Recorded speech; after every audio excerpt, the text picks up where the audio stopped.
ధన్యవాదాలు తెలంగాణ ముఖ్యమంత్రి గారికి. గోర్బోలి ముఖ్యమంత్రి గారు ధన్యవాదాలు.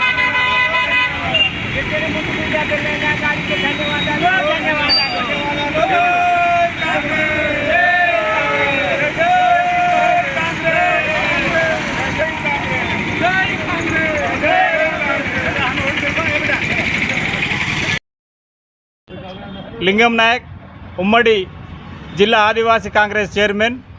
ఈరోజు నిన్న జరిగిన అసెంబ్లీ సమావేశాల్లో గోర్బోలిని రాజ్యాంగంలో 8th షెడ్యూల్లో చేర్చాలని కాంగ్రెస్ ప్రభుత్వం, రేవంత్ రెడ్డి గారి ప్రభుత్వము ఈ తీర్మానాన్ని ప్రవేశపెట్టినందుకు వారికి ఉమ్మడి జిల్లా ఆదివాసీ కాంగ్రెస్ తరపున ధన్యవాదాలు తెలుపుతున్నాము. దీనిలో భాగంగా మా అధ్యక్షులు, రాష్ట్ర ఆదివాసీ కాంగ్రెస్ చైర్మన్ అధ్యక్షులు గత ఒక 10 సంవత్సరాలకెళ్ళి ఈ గోర్బోలిని రాజ్యాంగంలో చేర్పించాలని పోరాటం చేస్తూ ఎన్నో సమావేశాలు ఏర్పాటు చేస్తూ తాండను తిరుగుతూ దీనికోసం డిమాండ్ చేస్తూ ఉన్నారు.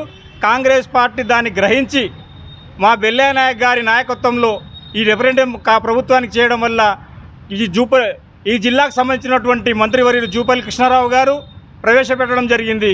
ఈ తీర్మానాన్ని వారికి కూడా ఈ జిల్లా కాంగ్రెస్ ఎస్టీ సెల్ ఆదివాసీ కాంగ్రెస్ తరఫున ధన్యవాదాలు తెలియజేస్తున్నాము. దీంట్లో భాగంగా బీజేపీ ప్రభుత్వానికి కోరుతున్న, ఇక్కడ ఉన్న ఎంపీ కానీ మంత్రులకు కానీ కోరుతున్నది ఏంటంటే, ఈ షెడ్యూల్లో 8th షెడ్యూల్లో చేర్చడం ఉన్నటువంటి ఈ తీర్మానాన్ని కేంద్ర ప్రభుత్వాన్ని ఒప్పించి కేంద్ర ప్రభుత్వంలో 8th షెడ్యూల్లో చేర్పించే బాధ్యత బీజేపీ ఎంపీలు మంత్రులు తీసుకోవాలని మేము డిమాండ్ చేస్తూ ఉన్నాం. మొన్న జరిగిన ఎన్నికల్లో మేము పూర్తి స్థాయిలో వారికి సహకారం అందించడం జరిగింది. కాబట్టి మేము ఈ గోర్బోలిని రాజ్యాంగంలో 8వ షెడ్యూల్లో చేర్చించి 15 రాష్ట్రాల్లో మాట్లాడేటటువంటి 15 కోట్ల మంది లంబాడి సోదరులకు హిందీ భాష తర్వాత అత్యధికమైనటువంటి ఈ దేశంలో మాట్లాడే భాష ఏదైనా ఉందంటే అది గోర్బోలి.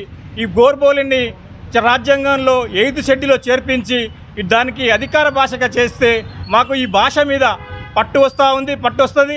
అన్ని యూనివర్సిటీలో రీసెర్చ్ జరుగుతూ ఉంటుంది, అన్ని స్కూళ్ళల్లో ఒక భాషగా పరిగణిస్తారు. కాబట్టి మేము దీని ద్వారా ఈ షెడ్యూల్ చేర్చడం వల్ల మా ముఖ్యమంత్రి, కాంగ్రెస్ ప్రభుత్వం ముఖ్యమంత్రి రేవంత్ రెడ్డి గారికి మేము ధన్యవాదాలు తెలియజేస్తూ ముగిస్తున్నాను. జై హింద్, జై కాంగ్రెస్, జై కాంగ్రెస్. నా పేరు మూడావత్ రాము నాయక్, జిల్లా లంబాడి హక్కుల పోరాట సమితి జిల్లా అధ్యక్షుని. నిన్న ఏదైతే గోర్బోలిని 8వ షెడ్యూల్లో చేర్చాలని దాదాపు బెల్లయ్య నాయక్ గారి ఆధ్వర్యంలో దాదాపు 10-15 సంవత్సరాలు ఈ పోరాటం సాగుతూనే ఉంది. అన్ని పార్టీలకు కూడా రిప్రజెంటేషన్ ఇవ్వడం జరిగింది 10-15 సంవత్సరాల నుంచి. కానీ ఈరోజు గోర్బోలిని మరి రాజ్యాంగంలో 8వ షెడ్యూల్లో చేర్చాలనే ఉద్దేశంతోనే మన గౌరవ ముఖ్యమంత్రి గారు మంచి కఠినమైన నిర్ణయం తీసుకొని ఈ బంజారాలకు మేలు చేయాలనే ఉద్దేశంతోనే మరి నిన్న మన జిల్లా గౌరవ మంత్రి జూపల్లి కృష్ణారావు ద్వారా ప్రవేశపెట్టి దానిని తీర్మానించడం కూడా యావత్ తెలంగాణ, యావత్ భారతదేశంలో కూడా ఈరోజు బంజారాలు చాలా సంతోషంగా ఉన్నారు. ఎందుకంటే ఈ గోర్బోలి 8వ షెడ్యూల్లో చేస్తే ఇది లంబాడీల లిపి అనేది వస్తుంది. కాబట్టి ఏదైతే ఉర్దూ మీడియం స్కూల్ ఏదైతే ఉందో మరి అదేవిధంగా గోర్బోలి 8వ షెడ్యూల్లో చేర్చడం వల్ల ఈ యొక్క మా లంబాడీల ఒక సబ్జెక్టు వస్తుంది. కాబట్టి దీని ద్వారా దాదాపు లంబాడీలకు ఎంతోమందికి ఉపాధ్యాయ వృత్తి స్పెషల్గా కలిగే అవకాశాలు ఉన్నాయి. కాబట్టి ఈ యొక్క గోర్బోలిని రాజ్యాంగంలో 8వ షెడ్యూల్లో చేర్చడాన్ని మరి అసెంబ్లీలో తీర్మానం చేయడానికి కూడా మేము చాలా సంతోషం ఉన్నాము. ఈరోజు కాంగ్రెస్ పార్టీ చాలా పటిష్టంగా, చాలా క్లిష్టమైన పరిస్థితుల్లో కూడా ఈరోజు ఈ యొక్క గోర్బోలిని ఎవ్వరు కూడా 10-15 సంవత్సరాలు మేము ఎంత పోరాటం చేసినా కూడా ఎక్కడ కూడా ఏ పార్టీ కూడా ఈ గోర్బోలి గురించి మాట్లాడలేదు. కానీ ఈరోజు కాంగ్రెస్ పార్టీ రేవంత్ రెడ్డి గారి నాయకత్వంలో ఈరోజు తమ మనసులో పెట్టుకొని బంజారాలను మేలు చేయాలనే ఉద్దేశంతోనే మరి గోర్బోలిని 8వ షెడ్యూల్లో చేర్చారు. అది కేంద్ర ప్రభుత్వానికి పంపించినప్పుడు రాష్ట్రంలో ఉన్న ఎంపీలు కానీ, మంత్రులు కానీ గిరిజనుల మీద అభిమానము ఉండి గిరిజనుల ఓట్లు కావాలనుకుంటే గిరిజనుల మద్దతు కావాలంటే కూడా మరి అదేవిధంగా తీర్మానంలో అసెంబ్లీలో ఏ విధంగా తీర్మానం చేసిండ్రో అదేవిధంగా పార్లమెంట్లో దాని బిల్లు పాస్ చేయించి ప్రజల ముందు పెట్టాలని చెప్పి మేము కోరుతా ఉన్నాము. మరి అదేవిధంగా కాంగ్రెస్ పార్టీ ఈరోజు చాలా కఠినమైన నిర్ణయాలు తీసుకోవడం జరిగింది.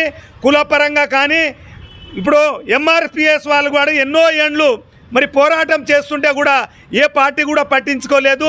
ఈరోజు కాంగ్రెస్ పార్టీ తన మనసులో పెట్టుకొని ఈరోజు కాంగ్రెస్ పార్టీ కూడా వాళ్ళ విభజన మరి తీర్మానం పాస్ చేయడం జరిగింది. మరి అదేవిధంగా భారతదేశంలో పెద్ద మొత్తంలో మరి బీసీలకు కులగణన చేసి ఈరోజు 42% కూడా మరి మన అసెంబ్లీలో తీర్మానం చేసిన ఘనత రేవంత్ రెడ్డి గారికి దక్కుతుంది. కాబట్టి బంజారాలకు అంతా మేము ఒకటే మనవి చేస్తున్నాం, కాంగ్రెస్ పార్టీ ప్రతి ఒక్క కులానికి ప్రతి ఒక్క వర్గానికి మేలు చేసే పార్టీ కాంగ్రెస్ పార్టీ అని చెప్పి ప్రతి ఒక్కరు సమాజం గుర్తించాలని చెప్పి మేము ఈ విధంగా మేము తెలియజేస్తూ ఉన్నాము.